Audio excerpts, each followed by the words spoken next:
లేదు, ఇంకా దొరకలేదు. We're in search. ఎక్కడున్నా పట్టుకొస్తాం, వదిలిపెట్టే సమస్య లేదు.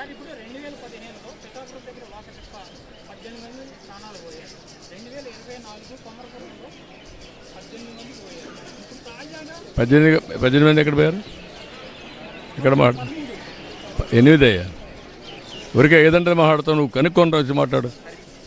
ఊరికే ప్యానిక్ వినయ్యా, నేను చాలా స్పష్టంగా ఉన్నా. నువ్వు కనుక్కొని కరెక్ట్గా నెంబర్ మాట్లాడండి, నేను సమాధానం చెప్తాను. కానీ ఫేక్ నెంబర్ తీసుకొచ్చి మాట్లాడదండి, కరెక్ట్ కాదు. అన్ని భరోసా డెఫినెట్గా ఇస్తా, అన్ని విధాల చర్యలు తీసుకుంటా, డెమాన్స్ట్రేటివ్గా యాక్ట్ చేస్తాం. మళ్ళీ ఎవరన్నా చేయాలంటే భయపడే పరిస్థితి తీసుకొస్తాం. చాలా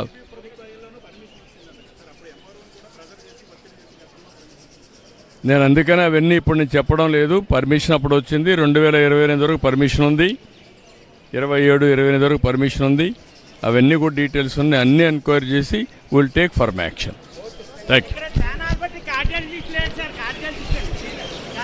ఓకే మాట్లాడతాను.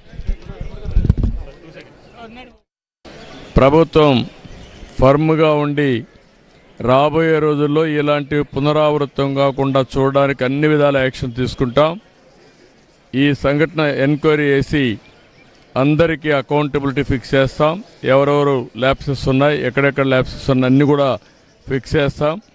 మొట్టమొదటిసారిగా అక్కడుండే ఆఫీసర్లు, ఆర్డీఓ కన్సర్న్, డిఎస్పి, అదే మరి district labour officer, fire officer, వీళ్ళ నలుగురిని సస్పెన్షన్లో పెడుతున్నాం. సస్పెన్షన్లో పెట్టి భవిష్యత్తులో ఎంక్వైరీ చేసిన తర్వాత ఎక్కడ లాక్సిటీ ఉన్నా, ఎక్కడ తప్పు ఉన్నా వాళ్ళపైన కూడా చర్యలు తీసుకుంటాం.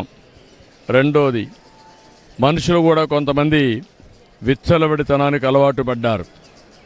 ఇలాంటి నేరాలు చేసి ప్రజా జీవితాలతో చెలగాటమాడే పరిస్థితికి వచ్చారు. వాళ్ళపైన క్రిమినల్ ప్రాసిక్యూషన్ చేయడమే కాకుండా చట్టపరంగా వాళ్ళని ఏం చేయాలనో అరెస్ట్లే కాకుండా ప్రాసిక్యూషన్ చేపిస్తాం. వీలైనంత వరకు లైఫ్ ఇంప్రిజన్మెంట్ వచ్చే ప్రయత్నం చేస్తాం. ఇంకొక పక్కన వాళ్ళ ఆస్తులు కూడా జప్తు చేసి బాధితులకు అందరికీ ఎవరైతే చనిపోయారో వాళ్ళందరూ కూడా కుటుంబాలకు అప్పచెప్తాం.